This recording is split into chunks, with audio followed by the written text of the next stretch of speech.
Bem, boa tarde. Novamente, nós vamos começar mais uma aula falando hoje a respeito do crescimento atrial.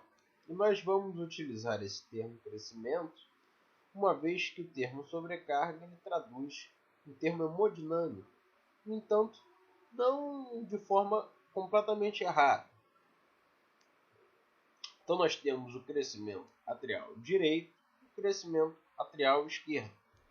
E quando ambos estão crescidos, nós temos o crescimento biatrial.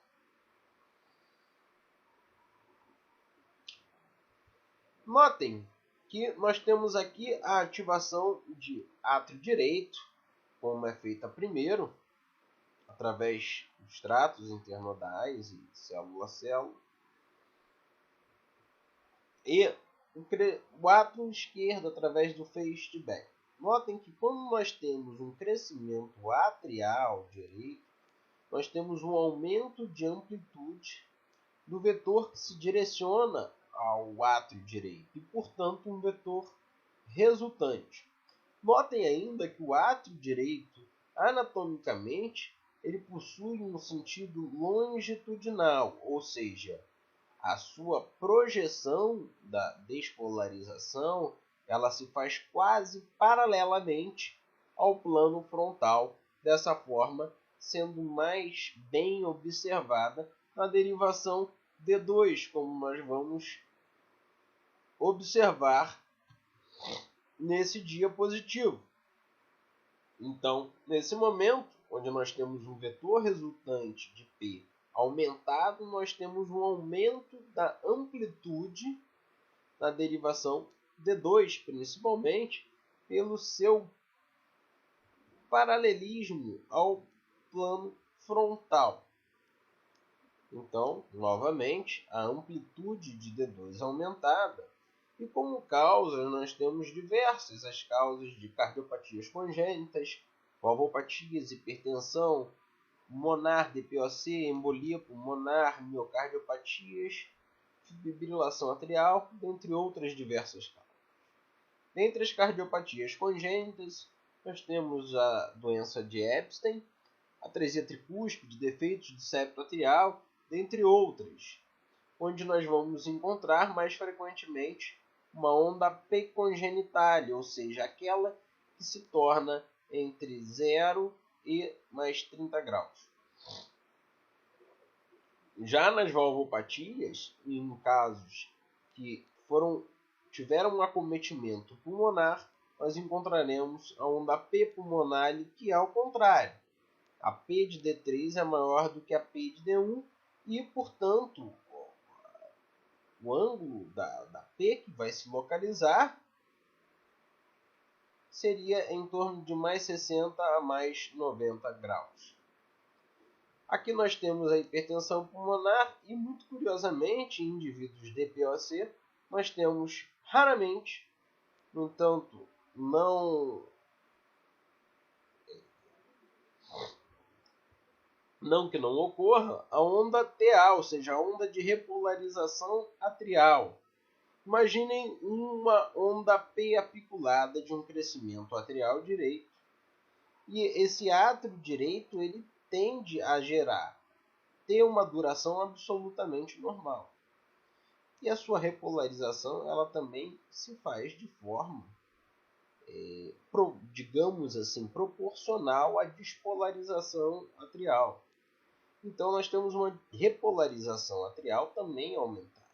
Nesse momento nós temos um segmento PR infradesnivelado, que poderia nos confundir com defeitos ou lesões atriais, como no caso das pericardites, pericardiopatias e infartos atriais. Nós ainda temos embolias pulmonares, miocardiopatias e a fibrilação atrial, que é uma causa de aumento biatrial. Como critérios diagnósticos, aqueles descritos na literatura, nós temos a onda P pontiaguda em D2 maior do que 2,5 mm, ou seja, 2 quadradinhos e meio, com uma duração absolutamente normal de até 0,10 segundos. Notem nesse diapositivo um aumento de 3 milímetros da onda P, já caracterizando um crescimento de átrio direito. A onda P pontiaguda ela também pode ser observada em V1 e V2 com uma deflexão inicial maior do que 1,5 milímetros. Ainda assim, um eixo na verdade, incorreto aqui, mas para a esquerda mesmo, de cardiopatias congênitas, então estando entre 0 e mais 30 graus. E em cardiopatias, onde o acometimento é pulmonar, nós temos um aumento, crescimento do átrio direito, nós temos a onda P de D3 maior do que a P de D1, portanto, localizando esse eixo, esse ângulo, em torno de mais 60 e mais 90 graus. Notem que o índice de McLuhan, por ter frequência dependente e intervalos PR dependentes, não são muito utilizados na nossa prática clínica. Agora, nesse momento, nós chegamos ao ponto crucial da aula, onde nós começamos a aprender os sinais indiretos de crescimento atrial direito. Então, notem que nós temos 1, 2, 3, 4, basicamente 5 sinais indiretos de crescimento atrial direito.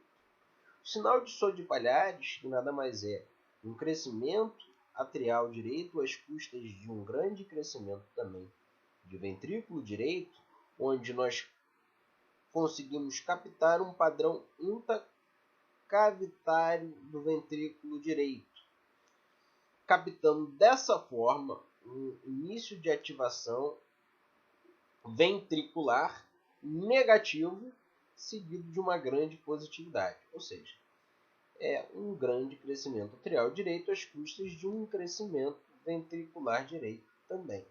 Isso ocorre e deve ser realizado o diagnóstico na ausência de infarto, principalmente infartos anteriores, infartos septais, síndrome de Wolff-Parkinson-White, mas propriamente para o caso a repolarização ventricular precoce, e nos bloqueios divisionais médio-septais. Já o sinal de Penelosa-Trenchese, há um aumento abrupto da amplitude de V1 para V2, ou de V2 para V3, ou de V1 e V2 para V3 e assim por diante. Isso é importante na identificação de indivíduos com fibrilação atrial e crescimento atrial direito. Notem que isso ocorre por conta de uma barreira emética que o átrio direito ele se interpõe entre o eletrodo explorador, no caso V1 ou V2, ou ambos, e a ativação ventricular. E, portanto, essa ativação ventricular, essa despolarização ventricular, ela é enxergada de maneira, digamos, de menor amplitude para aquela que geralmente ela deve ser observada. No entanto, existe uma discordância de pacientes com rotações horárias e esse tipo de doença, esse tipo de sinal, o sinal de Penelosa-Trenchese. No entanto, pacientes que contemplem ou sugiram um crescimento de átrio direito juntamente à clínica, um aumento abrupto de uma derivação do plano horizontal para outra maior do que 3 vezes anterior. Ou seja, essa deve contemplar 3 vezes o valor dessa, no mínimo. Essa deve contemplar 3 vezes o valor dessa. A onda P tricuspide, como nós veremos mais adiante, e o pseudo-índice de Morris. Nós lembramos que o índice de Morris, como visto mais adiante, é uma porção positiva seguida de uma negatividade. Ao passo que a negatividade ela deve contemplar 1 milímetro de duração e 1 milímetro de amplitude. Nesse momento, o pseudo-índice de Morris, pelo crescimento atrial direito e jogando-se o átrio direito para trás, a ativação se fará em sentido caldo-cranial e para trás, gerando, portanto, uma onda P que será observada de forma negativa em V1. Isso é observado em alguns tipos de cardiopatias congênitas. E indivíduos com fibrilação atrial têm uma sugestiva crescimento ou sobrecarga biatrial. Notem nesse dia positivo, portanto, um crescimento atrial direito, ou seja, quando a ativação de átrio direito ela se faz, como ela se faz mais precocemente do que a do átrio esquerdo, ela vai aumentar a sua amplitude de tal forma que aumente a porção inicial da onda P. Então, vendo uns traçados, esse de má qualidade, no entanto, conseguimos distinguir e ver uma onda P pontiaguda em V1 e V2. Um padrão de aumento abrupto de V1 para V2, indicando um sinal indireto de penalosa tranquese. Além disso, nós temos outros comemorativos como o desvio do eixo para a direita e uma P congenitale proeminente. Nesse caso, nós observamos uma fibrilação atrial de alta resposta ventricular, onde notamos novamente o sinal de penalosa tranquese, um aumento abrupto de V1 para V2.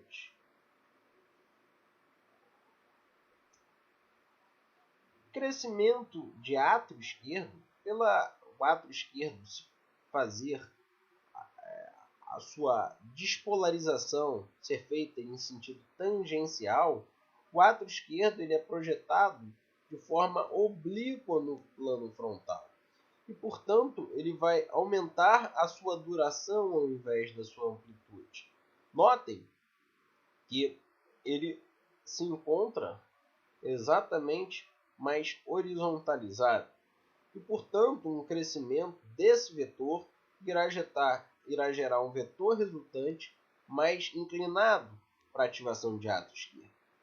Uma vez que o átrio direito ele é feito inicialmente mais rápido, o átrio esquerdo demorado, portanto, irá aumentar a duração da onda P, gerando uma onda P maior do que 0,10 segundos. Como causas nós temos diversas, não são essas, insuficiência mitral, estenose mitral, temos outras causas como hipertensão arterial sistêmica, miocardiopatia hipertrófica, quadros de cardiomiopatias dilatadas, regurgitações mitrais aórticas, estenose aórtica, enfim, uma série de causas e que possam levar a um crescimento de átrio esquerdo.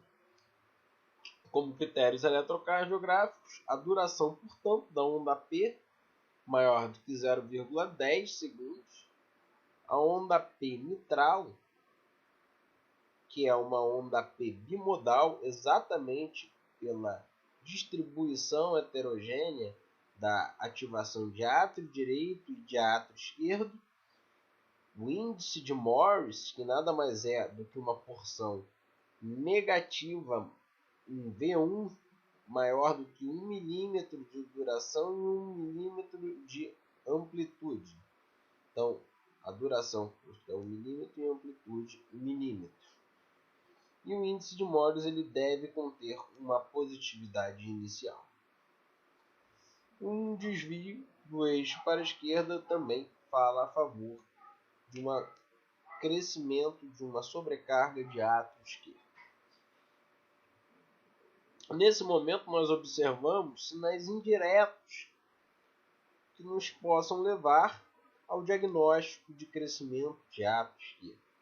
Notem essa derivação V1, uma derivação do plano horizontal, onde nós temos uma P com uma porção positiva e seguida de uma negatividade.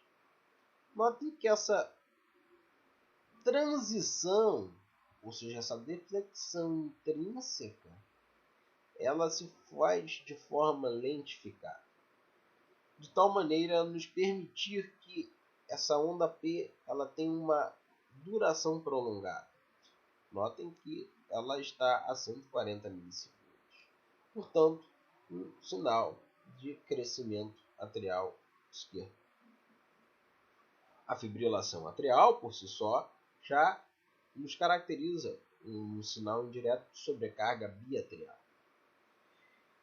E, em alguns casos, portanto, casos bem estabelecidos de pacientes que, por exemplo, apresentem quadros de doença pulmonar obstrutiva crônica, onde apresentam taquicardia atrial, podem, eventualmente, vir a ter a fibrilação atrial e, por seguinte, um aumento de ato esquerdo, um aumento de ato direito. No entanto, não é bem estabelecido. As ondas Q aumentadas em V5, V6 será o mesmo do que o padrão intracavitário de ventrículo direito, ou seja, do sinal de Sode Palhares. Nós temos uma onda Q aumentada, porque na ativação de ventrículo esquerdo se faz através de um átrio esquerdo bem aumentado e pronunciado. Notem nesse eletrocardiograma, portanto, uma onda P mitral. E o significado de se chamar P mitral não quer dizer exclusividade de lesão mitral. Atenção! Esse aumento de ato esquerdo, essa P mitral, ela pode ter outra causa ou outra origem. Então nós temos uma P de duração aumentada, maior do que 0,10 segundos, e com duas porções, com entalhes entre si. Notem o índice de Morse, que será mais bem visualizado nessa derivação desse diapositivo. Portanto, uma positividade em V1 seguida de uma negatividade, onde a negatividade é maior do que 1 milímetro de amplitude e de duração. Notem que aqui tem quase 2 milímetros, exatamente isso. Então, nós temos um índice de Morse. Observe que em D2, um aumento de duração, nós temos um segmento PR também computado, que é bastante comum de ser observado em alguns pacientes. Novamente, um índice de Morse pronunciado e o crescimento biatrial. Quando nós falamos de crescimento biatrial, a primeira coisa que nós deve vir à cabeça são os critérios, tanto de crescimento atrial direito quanto de crescimento atrial esquerdo. No entanto, existem alguns tipos de patologias que podem nos levar ao crescimento biatrial, como, por exemplo, a fibrilação atrial, cardiomiopatias restritivas, como exemplo, sarcoidose ou amiloidose. Então, nós vamos ter nesse tipo de paciente um aumento da amplitude e um aumento da duração do átrio, da ativação atrial. Observe esse eletrocardiograma, portanto, é um eletrocardiograma de uma cardiopatia reumática e ele tem uma identidade muito clássica, onde nós observamos em D2 um aumento da duração da onda P, nos caracterizando, portanto, já um crescimento atrial esquerdo. No segmento PR claramente amputado. Em V1 nós temos um índice de Morse. Notem uma positividade e observem a negatividade seguindo essa positividade, que contempla mais de 1 milímetro de duração e de amplitude. Observem ainda em V4, V5 e V6 a onda P do tipo bimodal ou P do tipo mitral. Partindo para critérios de crescimento de ato direito, notem um aumento da amplitude da onda P em D2 maior do que 2,5 mm e uma P de D3 maior do que uma onda P de D1, falando a favor de um acometimento pulmonar nesse paciente com provável hipertensão pulmonar. Então, isso nos caracteriza uma P pulmonar.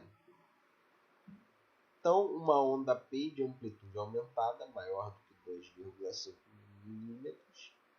Notem ainda o padrão de V1 e V2, principalmente a onda P maior do que 1,5 milímetros, bem como em V3. E notem que em V3 há uma porção inicial maior do que uma porção final.